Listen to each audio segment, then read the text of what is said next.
Hello दोस्तों, खुद वो बदलाव बनिए जो आप इस दुनिया में देखना चाहते हैं। वेलकम टू लेट्स रिक्रिएट, जहां हम आपके छोटे से छोटे कॉन्सेप्ट को क्रिएट करेंगे एक अलग अंदाज में। टुडेज अवर टॉपिक इज, देखिए, जैसा कि आपको पता है, पीवाईक्यू किसी भी कम्पिटिटिव एग्जाम की रीढ़ की हड्डी होती है, यानी वो इंपॉर्टेंट रोल अदा करती है जब भी हम किसी कम्पिटिटिव एग्जाम की तैयारी कर रहे होते हैं। अगर हम किसी भी कम्पिटिटिव एग्जाम की बात बोले तो उसमें जीएस जो है वो सब्जेक्ट आता ही आता है। जीएस में जो पॉलिटी है वो एक महत्वपूर्ण सब्जेक्ट है। और पॉलिटी से कैसे होता है कि जैसे सवाल प्रीवियस ईयर क्वेश्चन पेपर में पूछे गए हैं एज इट इज सवाल आ जाते हैं। ठीक है, ज्योग्राफी है वो थोड़ा करंट बेस है, उसमें करंट की चीजें इंक्लूड कर दी जाती है। पॉलिटी में भी की जाती है, लेकिन जो स्टेटमेंट है वो थोड़ी ही इधर उधर होती है। उसके अलावा जो हमारा बेसिस है वो सेम रहते हैं। तो देखिए, हम क्या करेंगे, अपने पॉलिटी के क्वेश्चन करेंगे 1000 जो भी होंगे, पीवाईक्यू होंगे ये सारे के सारे क्वेश्चन। तो इससे क्या होगा, हमारे आने वाले एग्जाम में हमारे को हेल्प मिलेगी पीवाईक्यू की मदद से। तो चलिए शुरू करते हैं। भारत के वर्तमान राष्ट्रीय सुरक्षा सलाहकार कौन है? Who is the present national security advisor of India? तो इसका जो सही आंसर है वो है अजीत डोभाल। जैसा कि आपको पता है, हम जो हमारा राष्ट्रीय सुरक्षा सलाहकार हैं ये हमेशा इस सुर्खियों में बने रहते हैं। क्योंकि इंडिया चाइना कॉन्फ्लिक्ट की वजह से, इंडिया पाकिस्तान कॉन्फ्लिक्ट की वजह से, तो जिस वजह से ये भी हमेशा सुर्खियों में बने रहते हैं। तो ये हमारे को पता होना चाहिए इनका नाम। उसके बाद आता है कि article 368 of the Indian constitution deal with, भारतीय संविधान का अनुच्छेद 368 संबंधित है। तो देखिए, ये जो संबंधित है ये हमारा संविधान में संशोधन अगर हमारे को करना है तो उस प्रक्रिया से ये संबंधित है। ठीक है, उसके अलावा अगर आपने पॉलिटी पढ़ ली है तो आप बता सकते हैं कि इमरजेंसी प्रोविजन में कितने टाइप की इमरजेंसी इंडिया में लग सकती है, और उनके जो हमारे पास अनुच्छेद कौन कौन से अनुच्छेद में वो इमरजेंसी दी गई है और कितनी बार लग चुकी है। ठीक है, आपको बताना है जो फाइनेंशियल इमरजेंसी है वो इंडिया में कितनी बार लग चुकी है। उसके बाद बारी आती है हमारे पास, what is the system of local self government in panchayati raj setup? Panchayati raj व्यवस्था में स्वशासन की क्या व्यवस्था है, ये पूछा गया है। तो देखिए, पंचायती राज की बात कहाँ कही गई है हमारे संविधान में? तो बात करेंगे हम अपने डीपीएसपी में। डीपीएसपी में अगर हम देखें, डीपीएसपी जब हम पढ़ते हैं, राज्य के राजनीतिक सिद्धांत जो हम पढ़ते हैं, तो उनको 3 टाइप में बांटा गया है। ठीक है, उसमें से एक टाइप कौन सा है? गांधी के, यानी जो गांधीयन के विचार है उसके आधार पे। तो गांधी जी किसकी बात करते थे? बात करते थे पंचायती राज की। तो पंचायती राज हमारे पास कितने हैं? 3 स्तर के हैं, गांव, ब्लॉक और जिला स्तर पर 3 स्तरीय व्यवस्था। तो C is the right answer. उसके बाद बात करते हैं, which fundamental right in the Indian constitution state that all person shall be equally protected by the law of the country? क्या बोला गया है कि भारत संविधान में कौन सा मौलिक अधिकार? देखिए, मौलिक अधिकार यह दर्शाता है कि सभी नागरिक देश के कानून द्वारा समान रूप से सुरक्षित होंगे। तो सबसे पहले आपको यह पता होना चाहिए जो मौलिक अधिकार है वो संविधान के कौन से भाग में दिए गया है। ठीक है, और ये कहाँ से लेके कहाँ तक हमारे स्टार्ट होते हैं। ठीक है, ये हमारे को पता होना चाहिए, इनके आर्टिकल के बारे में पता होना चाहिए, अनुच्छेद के बारे में पता होना चाहिए। तो देखिए, इसका जो आंसर है वो है हमारे पास ए इज द राइट आंसर। समानता का अधिकार इस बारे में बात करता है। उसके बाद बारी आती है, separation of judiciary from the executive has been provide in which part of the Indian constitution? भारतीय संविधान के किस भाग में न्यायपालिका से कार्यपालिका का पृथक्करण बताया गया है? ये सवाल पूछा गया है कि जो हमारी न्यायपालिका है वो कार्यपालिका से पृथक्करण, मतलब वो अलग अलग रहेगी। तो ये किसमें बोला गया है? ये डीपीएसपी में बोला गया है। डीपीएसपी में ये हमारे बोला गया है। तो देखिए, डीपीएसपी में हमारे कौन से अनुच्छेद में ये बताया गया है, ये आपको कमेंट बॉक्स में बताना है अगर आपको ये पता है। क्योंकि अगर जब हम डीपीएसपी पढ़ते हैं तो हम क्या पढ़ते हैं, उनको डिवाइड करके पढ़ते हैं, 3 टाइप से पढ़ते हैं उनको। ठीक है, 3 टाइप से जब हम पढ़ते हैं तो ये कौन से टाइप में आता है? सबसे पहले तो ये कौन से टाइप में आता है? ठीक है, क्या ये गांधीयन विचार में आता है, वो बताना है आपको। और दूसरा ये बताना है कि ये कौन से अनुच्छेद में आता है। उसके बाद बारी आती है हमारे पास, in the constitution setting up of a village panchayat find mention under? तो देखिए, विलेज पंचायत ये किसके द्वारा है? ये गांधीयन हमारे जो डीपीएसपी उसमें आते हैं।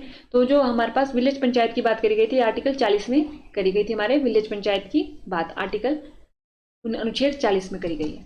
उसके बाद बारी आती है हमारे पास, which is enforceable in court of law? न्यायालय में कौन प्रवर्तनीय है? तो देखिए कि किन किन, अगर जिन इनका क्या मतलब है इस सवाल का, कि मान लीजिए इनमें से किसी का भी हनन हुआ तो ऐसे कौन है जिनके लिए हम सुप्रीम कोर्ट या हाई कोर्ट में जा सकते हैं कि हमारे इस अधिकार का हनन हुआ है तो हमें अब आप कुछ कीजिए। तो देखिए, डीपीएसपी क्या है? डीपीएसपी के लिए हम, अगर इनका हनन हुआ तो इसके लिए हम कोर्ट में नहीं जा सकते कि आप इन्हें लागू कीजिए। ठीक है, फंडामेंटल ड्यूटी का भी वही हिसाब है, प्रियम्बल का भी वही हिसाब है। कौन है? फंडामेंटल राइट, जो हमारे मौलिक अधिकार है वो क्या है हमारे पास न्यायालय में एनफोर्सेबल है। ठीक है, इनके हनन के लिए हम कहाँ जा सकते हैं? हाई कोर्ट जा सकते हैं और सुप्रीम कोर्ट भी जा सकते हैं। उसके बाद अब बारी आती है, किसी राजनीतिक दल को मान्यता दी जाती है? तो देखिए, ये इंपॉर्टेंट क्वेश्चन है क्योंकि इलेक्शन जो है ऑल ओवर द वर्ल्ड छाए हुए हैं, इलेक्शन ही इलेक्शन। ठीक है, तो हमारे को पता होना चाहिए कि राजनीतिक दल को मान्यता कौन देता है। क्या प्रेसिडेंट देते हैं या उपराष्ट्रपति देते हैं? क्या एक्ट द्वारा दी जाती है? इलेक्शन कमीशन यानी चुनाव आयोग द्वारा दी जाती है। देखिए चुनाव आयोग क्या देता है? हमारे राजनीतिक दल को मान्यता देता है। उसके बाद बारी आती है who act as the president of India when neither the president nor the vice president is available. ठीक है, भारत के राष्ट्रपति के रूप में कौन कार्य करता है जब ना तो राष्ट्रपति ना उपराष्ट्रपति उपलब्ध हो? तो पूछा गया है कि कौन कार्य करेगा। तो आपको पता है जब राष्ट्रपति क्या होते हैं, कार्य नहीं करते, तो कौन करता है कार्य? मतलब मान लीजिए राष्ट्रपति किसी कारणवश कार्य नहीं कर पा रहे हैं तो उनकी जगह उपराष्ट्रपति उस वक्त काम करता है। और मान लीजिए उपराष्ट्रपति भी नहीं हो तो कौन काम करेंगे? वो करेंगे हमारे भारत के मुख्य न्यायाधीश, भारत के मुख्य न्यायाधीश चीफ जस्टिस ऑफ इंडिया काम करेंगे जब प्रेसिडेंट भी उपस्थित ना हो और वाइस प्रेसिडेंट भी ना हो, उपलब्ध ना हो। उसके बाद बारी आती है हमारे पास which is the lower house of parliament. तो आपको पता है इसके लिए एक ट्रिक होती है हमारे पास, सरला। सरला नाम से हमारे को याद करना पड़ता है, सरला। ठीक है, सरला के नाम से हमारे को याद करना पड़ता है, सरला। तो देखिए इसमें क्या होगा, संसद में राज्यसभा, लोकसभा और एक हमारे कौन आते हैं? राष्ट्रपति जी आते हैं। ठीक है, तो देखिए लोअर हाउस कौन सा है हमारा? लोकसभा हमारा क्या है?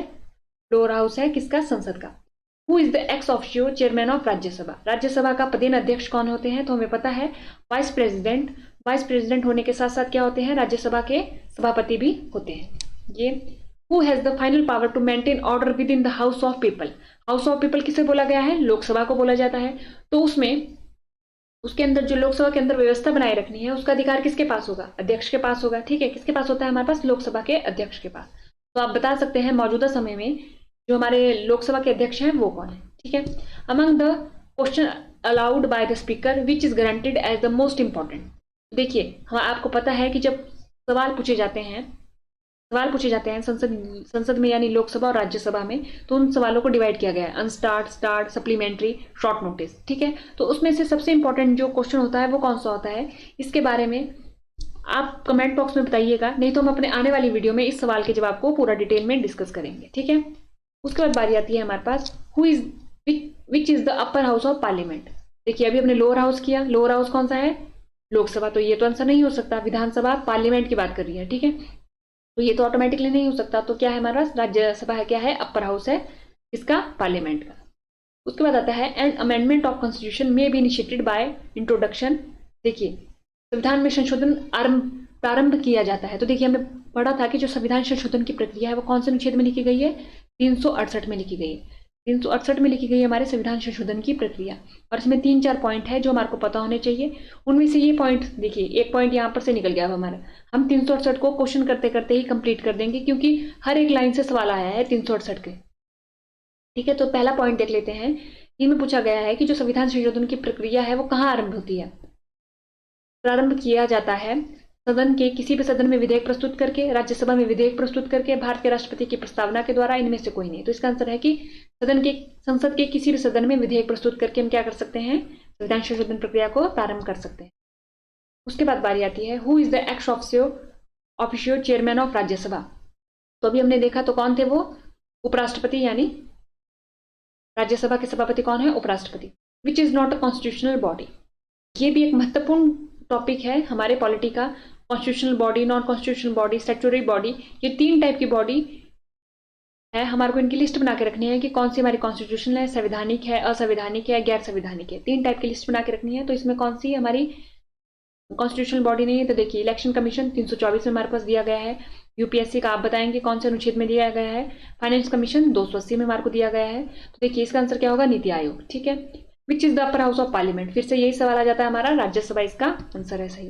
तो देखिए आज हमने सवाल किए, बेसिक सवाल थे। इसमें आने वाले अब जितनी भी सीरीज होगी उसमें क्या होंगे, सवालों का जो लेवल है थोड़ा इंक्रीज होता जाएगा। ये थे हमारे जो सवाल पहले आते थे, यानी 2020 से पहले आते थे। अब जो सवाल आते हैं 2020-21 में हमने देखा होगा कि जो सवाल है थोड़े स्टेटमेंट बेस्ड हो गए। देखिए इसमें तो एक स्टेटमेंट आ रही है, लेकिन अब जो आने वाले लेक्चर में सवाल होंगे उसमें हो सकता है कि 3-4 स्टेटमेंट हो और नीचे दिया गया हो कि ABC दोनों या A और B। तो उस हिसाब से भी हमारे को सवाल सॉल्व करना आना चाहिए। ठीक है, आज के लेक्चर में इतना ही। थैंक यू, धन्यवाद एंड देखते रहिए लेट्स रिक्रिएट।